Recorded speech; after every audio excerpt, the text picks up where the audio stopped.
ஆளுநர் பதவி போன்ற பதவி ஆதாயத்திற்காக ஒரு குஷிப்படுத்துவதற்காக இப்படியான ஒரு பேச்சை கூட அவர் வெளிப்படுத்தியிருக்கலாம்.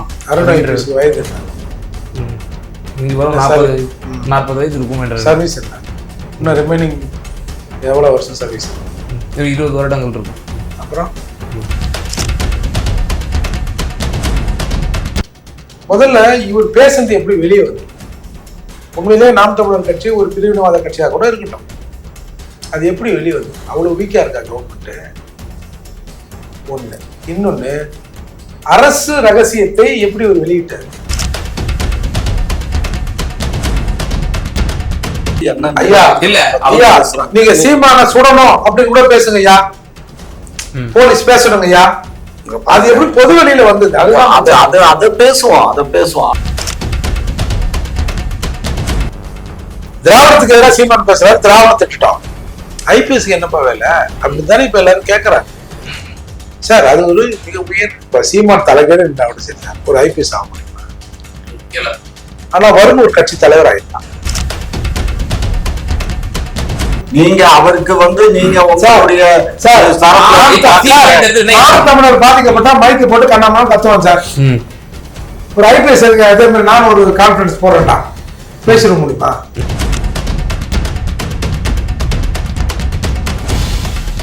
குக்கு செய்திகள் நேயர்களுக்கு அன்பு வணக்கம். இன்றைய சிறப்பு விவாத நிகழ்ச்சியில நம்மோடு இணைந்திருக்கும் சிறப்பு விருந்தினர்கள் திமுக சார்ந்த திரு காமாட்சி நாயுடு ஐயா அவர்களும், மேலும் புரட்சி தமிழகம் மற்றும் பறையர் பேரவையினுடைய நிறுவன தலைவர் லாயர் திரு ஏர்போர்ட் மூர்த்தி அவர்கள் நினைச்சிருக்காங்க. இருவருக்கும் வணக்கம். வணக்கம் திரு ஏர்போர்ட் மூர்த்தி சார், இந்தியா முழுக்க இருக்கக்கூடிய ஐபிஎஸ் மத்தியில ஒரு நாட்டின் உரையில நாம் தமிழர் கட்சியை ஒரு கடுமையான ஒரு விமர்சனத்துக்கு உட்படுத்தினார் திரு வருண்குமார் ஐபிஎஸ் அவர்கள்.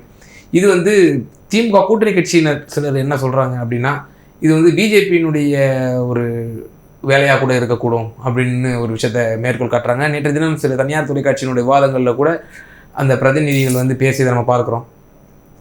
அவர் காக்கி சட்டை அவருடைய பணி ஓய்வுக்கு பிறகு ஆளுநர் பதவி போன்ற பதவி ஆதாயத்திற்காக ஒரு குஷிப்படுத்துவதற்காக இப்படியான ஒரு பேச்சை கூட அவர் வெளிப்படுத்தியிருக்கலாம். வயது என்ன? இங்கு வரும் 40 வயது இருக்கும் என்ற சர்வீஸ் என்ன இன்னும் ரிமைனிங் எவ்வளோ வருஷம் சர்வீஸ் இருக்கு? 20 வருடங்கள் இருக்கும். அப்புறம் அதாவது இந்த பள்ளிக்கூடத்தில் ஏதாவது ஒரு பசங்க ஏதாவது ஒரு பொருள் எடுத்து வச்சிட்டான்னு வச்சுங்க, டீச்சருக்கு வேற யாரா எடுத்தது? டீச்சர் தான் அவன் தான் டீச்சர் தான் டீச்சர் முதல் குரல் சொல்றது யாரா மாதிரி இருக்கும், எடுத்தவனா இருக்கும்.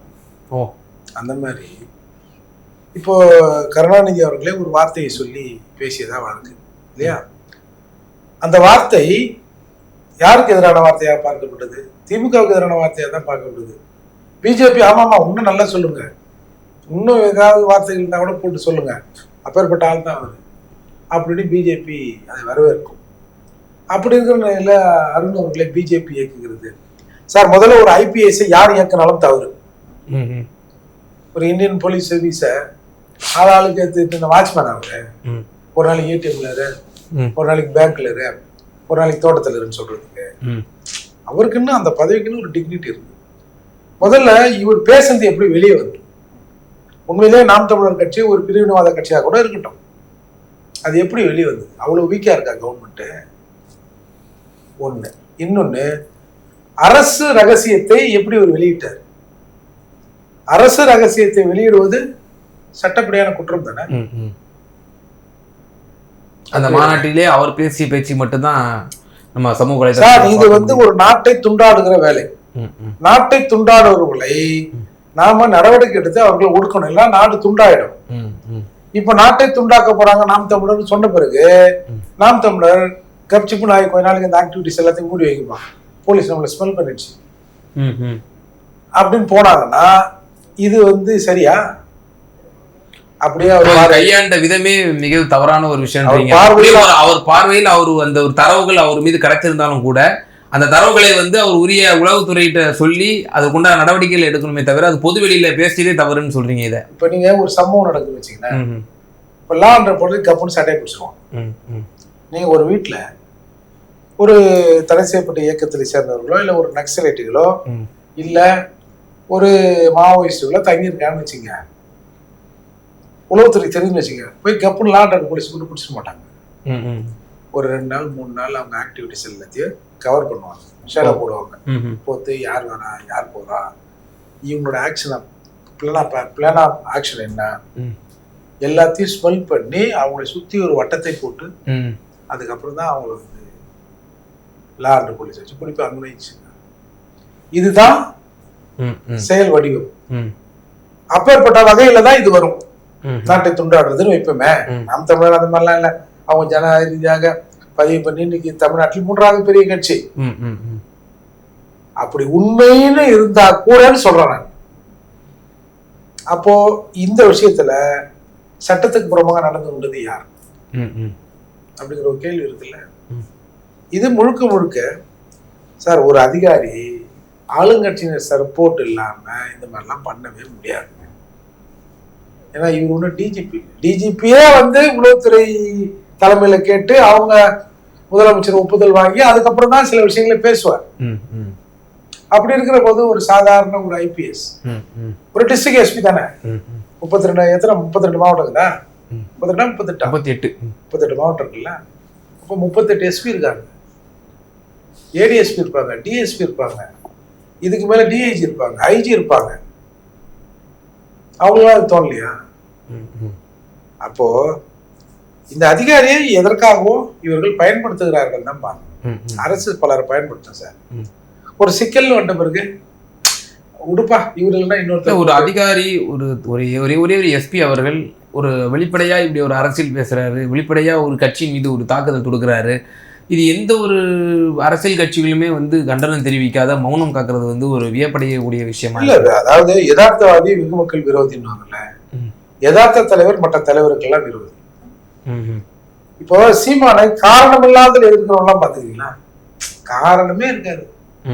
சும்மா 2 யூடியூப் வச்சிருப்பான், சீமான் அங்க கையை விட்டார் தெரியுமா, அங்க காலை விட்டார் தெரியுமா, அங்க லுங்கி கட்டு போனார் தெரியுமா அப்படின்னு இவனா ஒரு இதை போடுறான். அப்போ அரசு எதை நினைக்குதோ, திமுக எதை நினைக்குதோ அதை நம்மளும் சொன்னா நம்ம மேல ஒரு கரிசன பார்வை வரும் பல பேர் நினைக்கிறாங்க. மனசாட்சி தொட்டுங்க யாரும் அரசியல் பண்ணல சார் அப்படின்னா இன்னைக்கு திமுக சீமான் பேசுகிற அரசியல் எப்பவுமே இங்க தமிழகத்துல பேசப்பட்டு. ஓகே, இது காமச்சையா, ஒரு அதிகாரியை எந்த அரசு, மத்திய அரசாக இருக்கட்டும் மாநில அரசாக இருக்கட்டும் எந்த கட்சியாக பின்புலமா இருக்கட்டும் இயக்குவது என்பது தவறு அப்படின்ற ஒரு வாதத்தை தான் முதல்ல முன் வச்சார் பிரதானமா. திரு வருண் ஐபிஎஸ் அவர்கள் இப்படியான ஒரு வெளிப்படையான ஒரு பேச்சை வந்து வெளிப்படுத்தியிருக்கிறாரு. இந்த பேச்சுக்கு வந்து ஜனநாயக சக்திகள்லாம் வந்து ஒரு நியாயப்படி கண்டனம் தெரிவித்திருக்க வேண்டும், அவருக்கு வந்து ஒரு நடவடிக்கைக்கு உட்படுத்தியிருக்க வேண்டும்.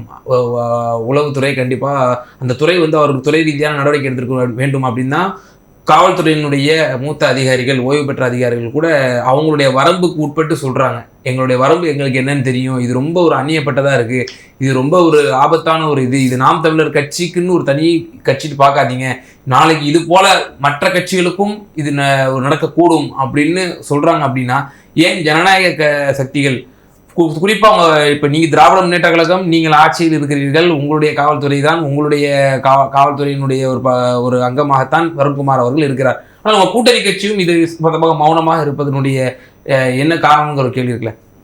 நான் இதற்கு பதில் சொல்வதற்கு முன்பாக இன்றைக்கு நம்மளுடைய அம்பேத்கர் அவர்களுடைய மறைவு தினம், அதே போன்று பாபர் மசூதி இடிக்கப்பட்ட தினம், இந்த இரண்டுக்கும் என்னுடைய வருத்தத்தை தெரிவித்த நீங்க தனித்தனியா அம்பேத்கருக்கு நினைவுன்னு சொல்லுங்க, பாபர் மசூதிக்கு இடிப்புக்கு நான் வந்து வருந்துறேன்னு சொல்லுங்க. இந்த ரெண்டுத்தையும் மிங்கிள் பண்ற வேலை இதுல என்ன உங்களுக்கு கஷ்டமா இருக்கு? மிங்கிள் பண்ற வேலை வைக்காதீங்க, சரி விடுங்க, அவ்வளவுதான். நீங்க திருமாவளவன் சொல்ற மாதிரி சொல்றீங்க இஸ்லாமியர் எழுச்சி நாள்னு.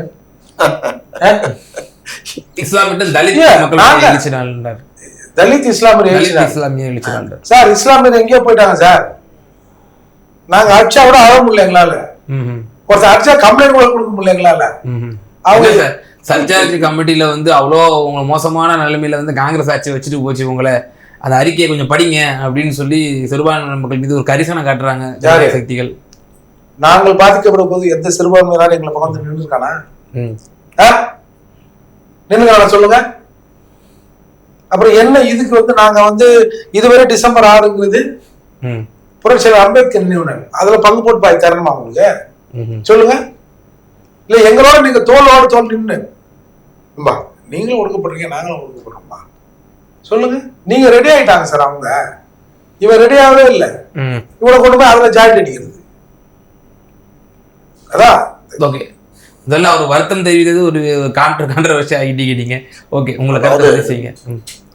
திரு மூர்த்தி சொன்னதுல நான் உடன்படுறேன். அதாவது ஒரு அரசு அதிகாரி, ஒரு IPS அதிகாரி, அவர் வந்து அதாவது பொது வெளியில பேசினா அது தவறு.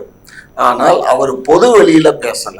அவர் பேசுனது வந்து காவல்துறை அதிகாரிகளுடைய, அகில இந்திய காவல்துறை அதிகாரிகளுடைய கூட்டத்துல அவர் அதை பேசியிருக்காரு. ஒவ்வொரு மாநிலத்தில எப்படிங்க வந்தது, ஒவ்வொரு மாநிலத்திலையும் ஒவ்வொரு பகுதிகளிலையும் அவங்களுடைய காலத்துல என்ன நடக்குது, என்ன நீங்க சீமான சுடணும் அப்படின்னு கூட பேசுங்க ஐயா, போலீஸ் பேசணுங்க ஐயா, அது எப்படி பொது வெளியில வந்தது?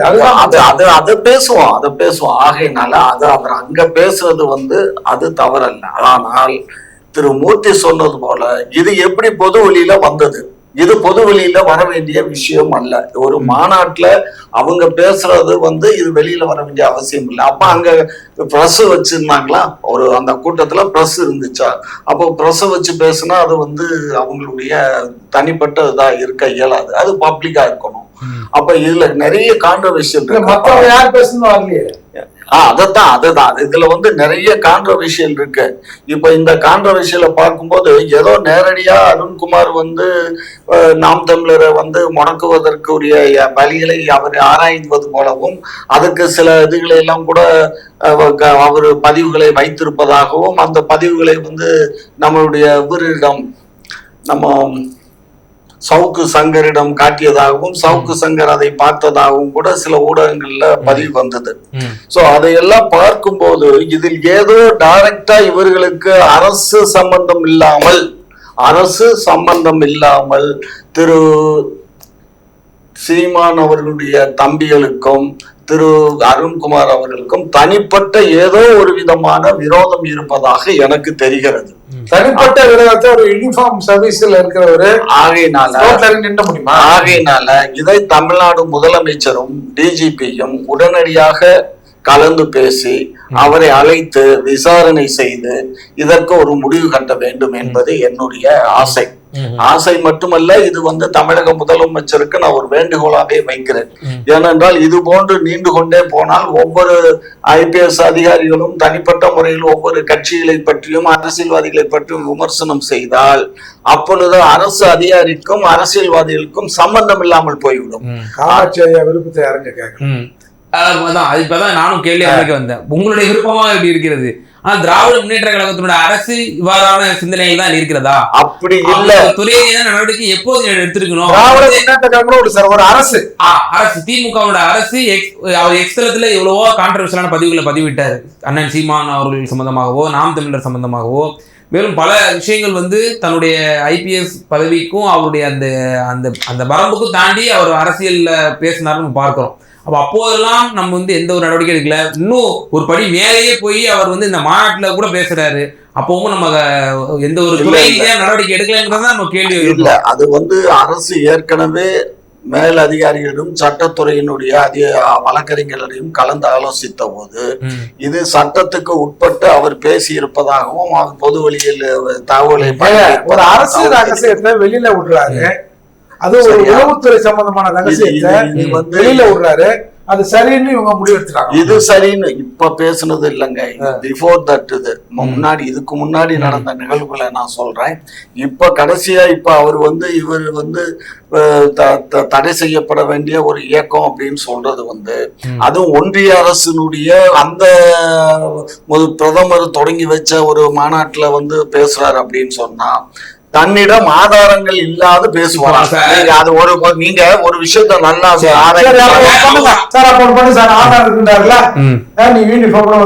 ஒரு பிரஸ் மீட் வச்சு பிரஸ் கிளப் வச்சு ரிலீஸ் பண்ணணும். எதுக்கு பிரஸ் கிளப் வைக்க சொல்றீங்க? இல்ல இப்ப ஏன் இது வந்து இப்ப இந்த கேள்வி ரொம்ப வலுப்பெறுது, ஒரு அச்சுறுத்தல் தரக்கூடிய இருக்கு அப்படின்னா, இப்போ இவர் ஒரு அரசியல் கட்சி தலைவரா இயங்கிட்டு வர்றாரு, ஒரு மக்கள் இயக்கமா வந்து இயங்கிட்டு வர்றாரு நாம் தமிழர் கட்சி. இப்ப இவர் மக்கள் விரோத செயல்களிலோ இவர் சொல்லும்போது பிரிவினைவாத செயல்களில் ஈடுபடுறாரு அப்படின்னா வருங்காலத்துல ஏதேனும் கூட ஆகலாம் அல்லவா? இதே போல ஒரு மக்கள் இயக்கமா தானே அல்உம்மா அமைப்பு இருந்தது 90களில். 98ல என்ன நடந்துச்சு? அப்போ ஒரு முன்னெச்சரிக்கை நடவடிக்கை அப்ப எடுக்கணுமா இல்லையா? அப்போ ஒரு யூனிஃபார்ம்ல இருக்கக்கூடியவர் இப்படியான ஒரு தகவல் அவருக்கு ரகசியமா கிடைக்கும் பட்சத்துல அவர் வந்து உளவுத்துறை கடத்தி அதுக்குண்டான வேலை தானே அவர் செய்யணும். பொதுவெளியில இப்படி ஒரு மாநாட்டுல இந்தியா முழுக்க இருக்கக்கூடிய ஐபிஎஸ் மத்தியில இப்படி உரையாடுறா அப்ப அதுல உள்நோக்கம் இருக்கிறதுன்னு அர்த்தம் இல்ல. நான் என்ன சொல்ல வரேன்னா, உள்நோக்கம் இருக்கு அப்படிங்கிறது சாதாரணமான மனிதராகிய உங்களுக்கு, திரு மூர்த்தி அவர்களுக்கு, எனக்கெல்லாம் தோன்றும் போது ஏன் திரு சீமான் அவர்களுக்கு இது தோன்றவில்லையா? ஒத்தைக்கு ஒத்தவா அப்படின்னு அவர்களுடைய தம்பியும் இவரும் அழைப்பது சரியல்ல. முறைப்படி அவரை நீதிமன்றத்துக்கு அழைத்து நீதிமன்றத்தில் அவருக்கு கொண்டு வைக்க வேண்டும். இதற்கு சரியான தீர்வு எங்க கிடைக்கும்? நீதிமன்றம். உங்களுக்கு அதிகாரம் இல்லையா? அந்த அதிகாரம் இருக்கு. சார் இது வந்து நீங்க நாம் தமிழர்னு ரொம்ப வட்டத்தை சுருக்கி பாக்குறீங்க. நாளைக்கு யாருக்கு வேணாலும் இந்த ஒரு அபாயம் வந்து ஏற்படலாம் தான் ஒரு இது அரசு செய்ய வேண்டிய முடிவு. இது சாதாரணமான அந்த அபாயத்தை அரசு உணர்ந்திருக்கிறதா? அதுதான் உணர்ந்து இல்லாமல் இருக்கிறதுக்கு சான்சஸ் இல்ல. அதனால அரசுக்கு எல்லாம் தெரியும். ஆனா நான் என்னுடைய வலியுறுத்தல் என்னன்னா, திரு சீமான் அவர்கள் உடனடியாக உயர் நீதிமன்றத்திலே வழக்கு தொடர்ந்து இந்த அவருக்குரியத வந்து இந்த சொல்லுக்கு அவர் மீது ஒரு அபாண்டமான குற்றச்சாட்டு வைக்கிறாரு. பிளவுவாத சக்தி இறையாண்மைக்கு எதிராக செயல்படுது அப்படின்னா அது மனித தன்மைக்கு எதிரான ஒரு இயக்கம் போல அவர் சித்தரிக்கிறாரு. நாளைக்கு ஏதேனும் ஒரு பாம்பு பிளாஸ்டோ ஏதோ ஒண்ணு நடக்குது அப்படின்னா அப்ப அதுக்கு பொறுப்பேற்பாரா திரு வருண் ஐபிஎஸ் அவர்கள்? பாரு, நான் சொல்றதுக்கு என்ன, நீ கேட்கறது என்ன? நான் என்ன சொல்றேன்னா, இது வந்து பாதிக்கப்பட்டது நாம் தமிழர். நாம் தமிழர் ஒத்தைக்குத்தவான்னு கூப்பிடுறத விட்டுட்டு அவர் வந்து சட்ட ரீதியாக நடவடிக்கை எடுத்து ஒரு பெரிய அமௌண்ட் மான நஷ்ட வழக்கு தொடரணும். ஓகே திரு ஏர்போர்ட் சார், அதே போல அவர் பேசிய ஒரு குறிப்பிட்ட ஒரு வார்த்தை தான் மிகவும் சர்ச்சையாச்சு. தமிழ் சாவனிசம் அப்படின்ற ஒரு விஷயத்த சொன்னாரு. தமிழ் மொழியினுடைய உரிமை, இந்த மாநிலத்தினுடைய உரிமை, அந்தந்த தேசிய இனத்தினுடைய உரிமை பேசினாலே தமிழ் சாவனிசம் அப்படின்ற ஒரு வார்த்தையை நீங்க உபயோகப்படுத்துவீங்களா? அப்ப இங்க இந்தியை திணிக்க சொல்றாங்களே, அப்ப அது இந்தி சாவனிசம் நீ சொல்லுவியா? சமஸ்கிருதத்தை திணிக்க சொல்றாங்களா, அப்ப தமிழ் சமஸ்கிருத சாவனிசம் சொல்லுவீங்களா அப்படின்னு சொல்றாரு. ஒரு அரசு அதிகாரி இப்படியான ஒரு வார்த்தையும் வெளிப்படுத்துகிறார். இதனுடைய வெளிப்பாடு எப்படி பாக்குறீங்க? சொல்றது இந்து சாவனிசம் சமஸ்கிருத சாவனிசம் சொல்றதுக்கு அவர் யாரு? முதல்ல தமிழ் சாவனிசம் சொல்றது திராவிட மடல் விளங்கிடுச்சா? ஓஹோ, விளங்கிடுச்சா? பதில் வந்துருச்சா? ஏன் வந்து அதன் மீது ஒரு சந்தேக பார்வை இருக்கு? இதைத்தான் காமாட்சி நாயுடு சொல்றாரு, இதைத்தான் திமுக சொல்லுது, இதைத்தான் திராவிடம் சொல்லுது, இதைத்தான் திராவிடர்களாக இருக்கிறவங்க தமிழ் தேசியம் பேசி வந்து இங்க வந்து ஒரு பிரிவினைவாதத்தை சீமான் விதைக்கிறார் அப்படின்னு திராவிடர்கள் பேசுவதற்கும் வருண் ஐபிஎஸ் பேசுறதுக்கும் பேசாது இல்லை. அதனாலதான் இவங்க பின்னாடி இவங்க இருக்காங்க. எங்க அவருடைய ஆட்சிக்கு உட்பட்டு இருக்க காவல்துறையில அவர் ஒரு அதிகாரி, அவ்வளவுதான். அவர் பேசுறதுக்கும் எங்களுடைய அதுக்கு என்ன ஒப்பிடுறாரு அப்படின்னா, தடை செய்யப்பட்ட விடுதலை புலிகளோடு இன்னொரு வந்து தொடர்பில் இருக்கிறார்கள், அவர்களை இவர்கள் ஆதரிக்கக்கூடிய நிலைப்பாட்டில் இருக்கிறார்கள். இப்போ வந்து திமுக அந்த திராவிட தரப்புல வந்து பிரபாகரன் அந்த நினைவந்தல் அனுசரிக்கப்பட்டதே இல்லையா? அப்ப என்ன பிரபாகரன் போட்டோ வைக்க வேற எதுவும் போட்டோ வச்சாங்களா? தடை செய்யப்பட்ட இயக்கத்துக்கு ஆதரவு பேசக்கூடாது. இரங்கல் கடிதம் கூட அப்போதைய முதல்வர் கலைஞர் கருணாநிதி அவர்கள் கொடுத்தார். ராஜீவ்காந்தி படுகொலை வந்து ரிலீஸ் ஆனவங்களே போய் கட்டியே பிடிச்சாங்க. அப்புறம் என்ன யார் மொழி யார் பேசுறது? திராவிடத்துக்கு எதிராக சீமான் பேசுறாரு, திராவிடம் திட்டம். ஐபிஎஸ்க்கு என்னப்பா வேலை அப்படித்தானே இப்ப எல்லாரும் கேட்கறாரு. சார் அது ஒரு மிக உயர்ந்து சீமான் தலைகீழ் ஒரு ஐபிஎஸ் ஆகும். ஆனா வரும் ஒரு கட்சி தலைவர் ஆயிடலாம். நாளைக்கே பதவி ராஜினாமா பண்ணிட்டு நான் ஒரு கட்சி ஆரம்பிக்க போறேன் அப்படின்னு ஆயிடலாம் சார். அப்ப எவ்வளவு உயர்ந்த நிலையில் இருக்கிற அந்த ஐபிஎஸ் கடவுளுக்கு நிகரானவங்க. என்னை காப்பாத்தினா நான் பாக்குறேன், ஆனா அவங்க போலீஸ் செஞ்சு ஒருத்தரை காப்பாற்றிடும். சார் என்ன கொல்ல வராங்க சார், வெளியில நிக்கிறாங்க சார் அப்படின்னு ஒரு பெரிய ஒரு தலைவர்கள் சொல்லிட்டுமே. அப்படியா எங்க இருக்காங்க நான் யாராவது கட்சிக்காரன் அனுப்புறேன். ஆனா போலீஸ் அப்படி இல்லை. அந்த 10 நிமிஷத்துல கன்னோட நின்றுவான். அவன் துப்பாக்கி எடுத்து துப்பாக்கியால பை சொல்லுவாங்க. அப்பேற்பட்ட நிலையில் இருக்கிற உங்க ஐபிஎஸ் அதிகாரி, காவல்துறை உயர் அதிகாரி இந்த மாதிரி நடந்து கூடாதுன்னு தான் நான் இவர்கள் பயன்படுத்துவார்கள் சார். பயன்படுத்திட்டு பிரச்சனை வந்து அவங்க முன் விட்டுருவாங்க. ஒரு ஐபிஎஸ் அதிகாரி அந்த மாநாட்டிலே தமிழ் சாவனிசம்ங்கிற வார்த்தையை கூட பயன்படுத்துறாரு. இது ஒட்டுமொத்த தமிழ் சமூகத்தையே இழிவுபடுத்தக்கூடிய ஒரு சொல் அப்படின்னு தான் எல்லாரும் விமர்சனம் முன்வைக்கிறாங்க. இது எப்படி பாக்குறது? அவர் பேசுனதுக்கு எங்கள்கிட்ட பதில் கேட்கறது எந்த வழியில? இல்ல, உங்களுடைய காவல்துறை தான், நீங்க தான் நடவடிக்கை எடுக்கக்கூடிய இடத்துல இருக்கீங்க. எங்களுடைய காவல்துறைனா அவர் பேசுனது எங்க போய் பேசியிருக்காரு? இங்க பேசல, சண்டிகர்ல பேசியிருக்காரு. தமிழ்நாட்டின் பிரதிநிதியா தாங்க போறாரு. தமிழ்நாட்டினுடைய பிரதிநிதியா போனாலும் நாங்க அவரு அந்த மாநாட்டுல பேசுறத நாங்க எப்படி அவர் மீது நடவடிக்கை? கவர்மெண்டோட ரிப்போர்ட் தாங்க அது. இல்ல, அவருக்கு அந்த சைபர் கிரைம் பிரிவுல தான் அவரை வந்து பேச அழைச்சிருக்காங்க. முன்கூட்டியே கொடுக்கப்பட்ட டாபிக் தான், தரவுகள் எல்லாம் திரட்டி போய் தான் அவர் பேசியிருக்கிறாரு. அப்போ அவர் சார் சொன்ன மாதிரி அவர் தமிழ்நாட்டினோட பிரதிநிதி தானே அவரு. சார் இப்ப பேசுவாரா? அதாவது அணையை வந்து திறந்து விட்டது தவறு, இந்த மாதிரிலாம் அணையை திறப்பதற்கு ரெகுலேஷன் இல்ல பேசுவாரா? ஒரு வெள்ள அபாய எச்சரிக்கை எதுவுமே விடுக்காம தானா திறந்து விட்டாங்க. தண்ணி செய்யா 1.25 லட்சம் கண்ணாடி வந்து வெளியேறி மக்கள் வசிக்கக்கூடிய பகுதிகள் கடுமையாக பேசிட முடியுமா? 4:17 பிரஸ் ரிலீஸ் பண்றாங்க, 3:00 மணிக்கு தண்ணி திறந்து விட்டாங்க பேசுவாரா? பாதிக்கப்பட்ட மனிதன் அவர் பாதிக்கப்பட்டிருக்காரு. அந்த நிலையில இருந்து பாருங்க, அவர் பேசுற பேச்ச வந்து நீங்க அவருக்கு வந்து நீங்க உங்களுடைய தமிழர் பாதிக்கப்பட்டா மைக்கு போட்டு கண்ணாம கத்துவான் சார். ஒரு ஐபிஎஸ் அதே மாதிரி நான் ஒரு கான்ஃபரன்ஸ் போறேன்டா பேசிட முடியுமா? அவர் பாதிக்கப்பட்டிருக்காரு, அவர் பாதிக்கப்பட்டா வந்து அதுக்கு வழிமுறை இருக்குங்க. நாங்க வந்து அவர் பாதிக்கப்படலாம் ஞானம் சொல்லல. அவர் மனநிலையில இருந்து அவர் குடும்பத்தை பேசிருக்காங்க, போயிருக்காங்க, இந்த பக்கம் பேசிருக்காங்க, போறாங்க. அதெல்லாம் ஒன்றும் அது சட்டப்பூர்வமான நடவடிக்கை எடுக்கல சார். ஒரு அரசு ரகசியத்தை வெளியே கசிய விட்டாருங்கிறது தான் பிரச்சனை.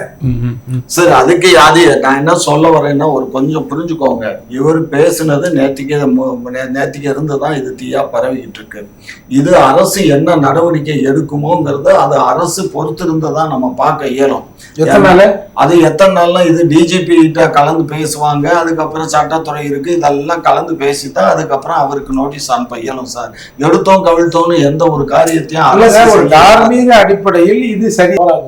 இது அது தார்மீக அடிப்படையில் ஒரு ஐபிஎஸ் ஆபீசர் வந்து இது மாதிரி பொது வழியில் இருக்கலாம், அப்படியே தடை செய்யப்பட வேண்டிய ஒரு இயக்கமா இருந்தாலும் கூட அந்த ரகசியத்தை வெளியிடுவதற்கு அவருக்கு அதிகாரம் கிடையாது. அது ரகசியத்தை காக்கப்பட வேண்டுமே தவிர ரகசியத்தை வெளியிடுவதற்கு அவருக்கு அதிகாரம் இல்லையாது. எங்க ஓரம் வந்திருக்கீங்களே, இப்பயாவது உங்களுக்கு புரிஞ்சது. அது வரைக்கும் நன்றி கடவுளே. ஓகே, காமராஜர், இது இறுதியான ஒரே ஒரு பார்வை. இந்த சம்பவத்துக்கு பிறகு நாம் தமிழர் கட்சியினுடைய முன்னணி நிர்வாகிகள்லாம் பதிவுகள் போட்டு வர்றாங்க. எங்களுக்கு என்ன அடக்குமுறை நடந்தாலும் நாங்கள் எங்கள் கொள்கையில் உறுதியாக இருப்போம். எங்களுடைய கொள்கை தலைவர், எங்களுடைய தெய்வம் பிரபாகரன், வேலுப்பிள்ளை பிரபாகரன் அவர்கள். எங்களுக்கு நாங்கள் வந்து உறுதியாக இருப்போம், நாங்கள் விடுதலை புலிகளுக்கு ஆதரவான நிலை தான் இன்னும் வரைக்கும் நாங்கள் இப்போவும் சொல்லுவோம், எப்போவும் சொல்லுவோம் அப்படின்னு சொல்கிறாங்க.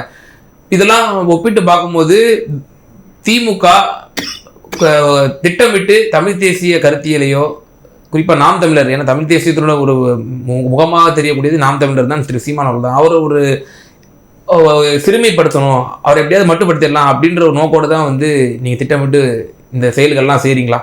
நாங்கள் வந்து திரு சீமானை பற்றி சிந்திப்பதே இல்லை. முதல்ல அந்த முடிவுக்கு வாங்க.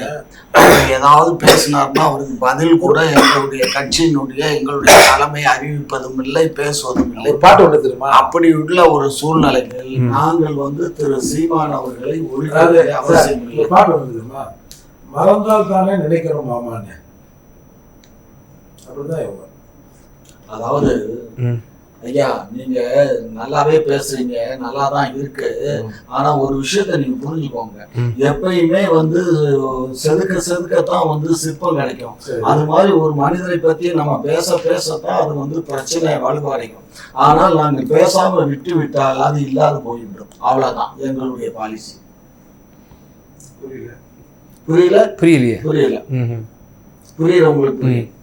இல்ல, அதுல கூட ஒரு சாதிய பார்வை இருக்கிறது. சாதிங்கிறத வரக்கூடாது. நான் என்னுடைய பேச்சு வரும்போது சாதி இருக்கக்கூடாது. அது பேரு, அது சாதி. சரி, ஓகே. இப்போ நீங்க சீமான் அவர்கள் ஒரு ஸ்டேட்மெண்ட் விடுறாரு, திமுக அரசின் மீது விமர்சனம் வைக்கிறாரு அப்படின்னா, நீங்க வந்து திட்டமிட்டே சீமான் அவர்களுக்கு பதிலடி கொடுக்கணும்னா அது வந்து கீதா ஜீவனை வச்சு நீங்க பதிலடி கொடுக்க வைக்கிறீங்க. அப்ப இதுல பாத்தீர்களா சாதி இருக்கிறது. இதே தலைவர்களுக்கு ஏற்றவாறு நீங்கள் வந்து உங்களுடைய அடுத்த கட்ட தலைவர்களை வந்து நீங்கள் கவுண்டர் கொடுக்க வைக்கிறீங்க. அண்ணன் திருமாவளவன் கட்சியில் வந்து இப்போ விசிகாவில் வந்து ஆதவ அர்ஜுனா ரெட்டி அவர்கள் சில கேள்விகளை கேட்குறாரு அப்படின்னா அதுக்கு வந்து ஆராசை தான் வந்து பதில் சொல்கிறாரு. அப்போ நீங்கள் வந்து இதில் கூட சாத்தியமான இதாக கடைபிடிக்கிறீங்க அப்படின்ற ஒரு குற்றச்சாட்டு திமுகவின் மீது வைக்கப்படுகிறது. நீங்க என்ன குற்றச்சாட்டு வச்சாலும் எங்களுக்கு அதை பத்தி கவலை இல்ல உண்மை தன்மை இருக்கா இல்லையா? அதெல்லாம் உண்மையாவது கத்திரிக்காயாவது நாங்க பதில் குறைக்கணும், பதில் சொல்றோம். அப்ப வந்து திரு சீமானை வந்து நாடகம் தான் பாக்குறீங்களா நீங்க எல்லாம்? அது திமுக பாக்குறது சொல்றோம். திமுக பாக்குறது தான் குற்றச்சாட்டு. திமுக நாங்க நாடாருன்னு பாக்க. சரி, கீதா ஜீவன் அம்மையார் வந்து என்னைக்கு ஐயா ராமதாசருடைய விஷயத்துக்கு கவுண்டர் பண்ணிருக்காங்க? அதாவது ராமதாஸ் ஐயாவுக்கு கவுண்டர் பண்றதுங்கிறது வேற. என்னைக்கு ஆராசா அவர்கள் ஐயா ராமதாஸ் வந்து கவுண்டர் பண்ணிருக்காங்க? நீங்க வந்து ஒரு விஷயம் புரிஞ்சுக்கோங்க, முள்ள எதை வச்சு எடுக்கணும்? ஓ, அப்ப இதுதான் திராவிட மாடலினுடைய சமூக நீதி ஒழிச்சிட்டோம் நாங்க சொல்றீங்க. ஆனா இதுல வந்து இவ்வளவு சாதி உண்மன்றீங்க. முல்லைன்னா அப்ப அந்த செக்ஸ் பாடுங்க. ஆமா, இல்லங்க, காலில் முள்ளு தச்சா அந்த முள்ள எடுக்கிறதுக்கு கூர்மையான ஆயுதமான இன்னொரு முள்ள வச்சுதான் குத்தி எடுக்கணும். இதெல்லாம் இந்த கிராமத்துல இருந்துதான் தெரியும். நீங்க பட்டிக்காட்டுல பாட்டா வாழ்ந்த மனுஷனுக்கு என்ன தெரியும்?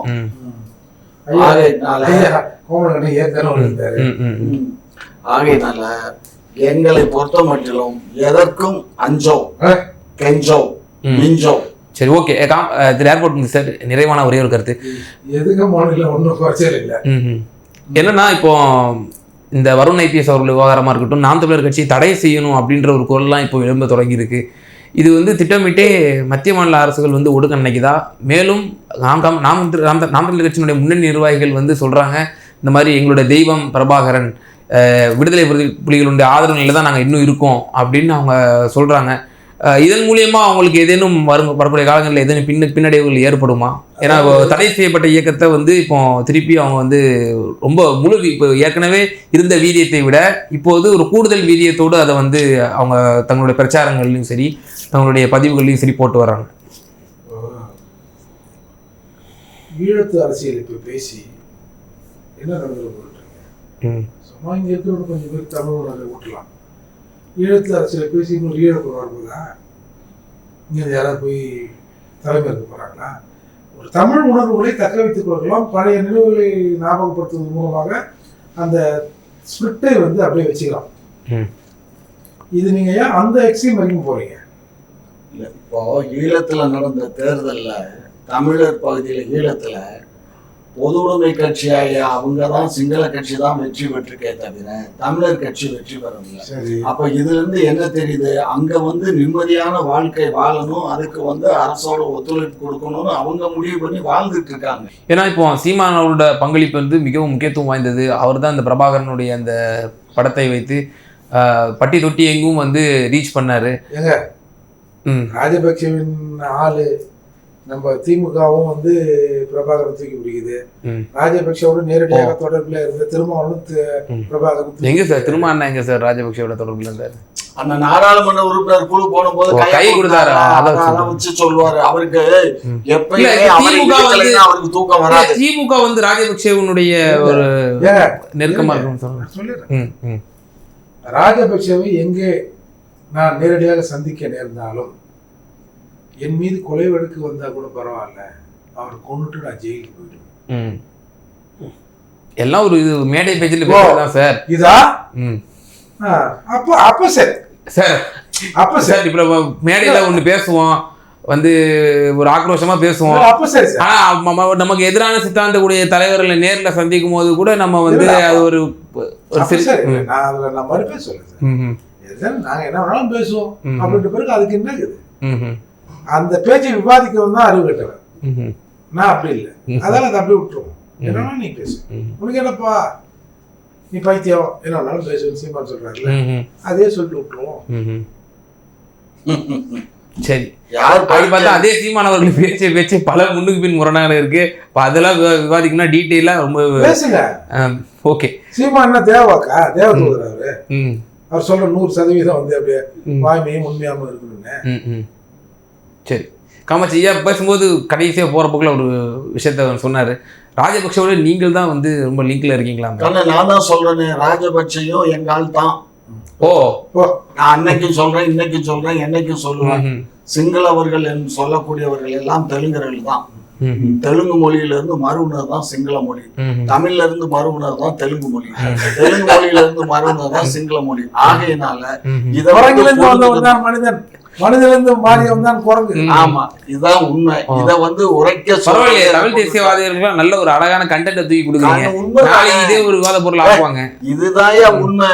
இதென்ன நான் தான் சொல்றேன்னு எல்லாமே உறவினர் ராஜபக்ச ஆமையா எல்லாமே கருணாநிதி அவர்களோடு நின்றார். பண்டார நாயக்கா எல்லாருமே வந்து எங்க வழி வம்சத்துல வந்து எங்க முன்னோர். அதனாலதான் கலைஞர் அவர்கள் வந்து ராஜபக்சோட உடன் கொஞ்சம் உறுதுணையா இருந்தாரு. இதெல்லாம் வேற, அது இன்னொரு நாடு, இது ஒரு நாடு. அந்த நாட்டுக்கு நமக்கு என்ன இருக்கு, அவங்களுக்கும் நமக்கும் ஒரு உறவு இருக்கலாம், மொழியினுடைய பற்று இருக்கலாம், அவ்வளவுதானே தவிர அங்கு நடக்கக்கூடிய செயல்களுக்கும் இங்க நடக்கிற செயல்களுக்கும் யாருக்கும் உறுதுணை இல்லை. முதல் விடுதலை போராட்டமும் அந்த தலைவரும் விடுதலை போராட்டம் ஒடுக்கப்படும், அந்த தலைவர் கொல்லப்படும். இந்தியாவில் 3 பேர் வைகோ அவர்கள் கூறிய அந்த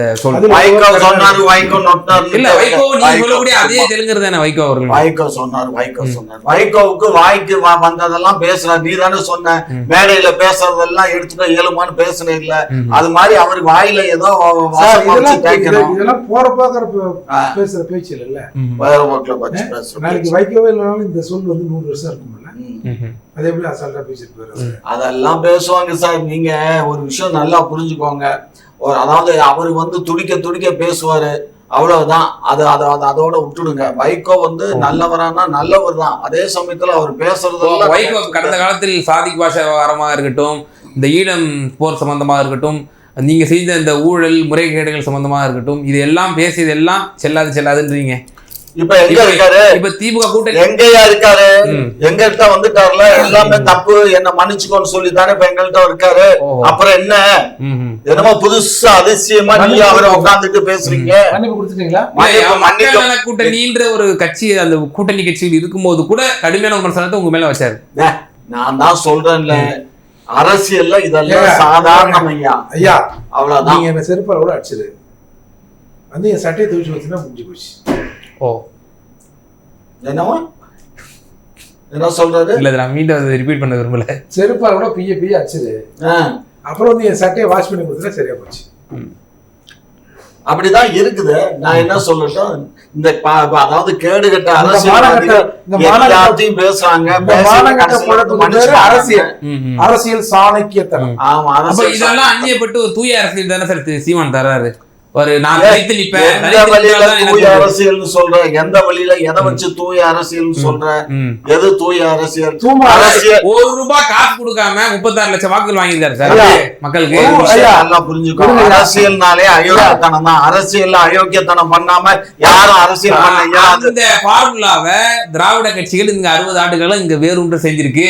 அதனால அதை வேறு மண்ணோடு அழிக்கிறதுக்கு தான் தமிழ் தேசிய கருத்தியலாக நாம் தமிழர் சீமான் அவர்கள் இங்க வந்து நீ வேற ஆட்சிக்கு வந்தா அதுக்கப்புறம் அது தெரியும். எம்ஜிஆர் தான் சொன்னாரு. எம்ஜிஆர் ஆட்சிக்கு வரும்போது நான் நல்லாட்சி கொடுப்பேன் அப்படின்னாரு. 6 மாசத்துக்கு அப்புறம் அது நாரி போச்சு, நஷ்டமடைந்து போச்சு. எல்லா அரசியலும் அப்படித்தான் இருக்கும். இது ஜனநாயக நாடு, சர்வாதிகார நாடுல அது சரியா வரும். இதுல அதே மாதிரி முகமதிய நாடுகள்ல, முஸ்லிம் கண்ட்ரில சரியா வரும். இது இந்த நம்ம இந்தியால இது சரி வராது, புரிஞ்சுக்கோ.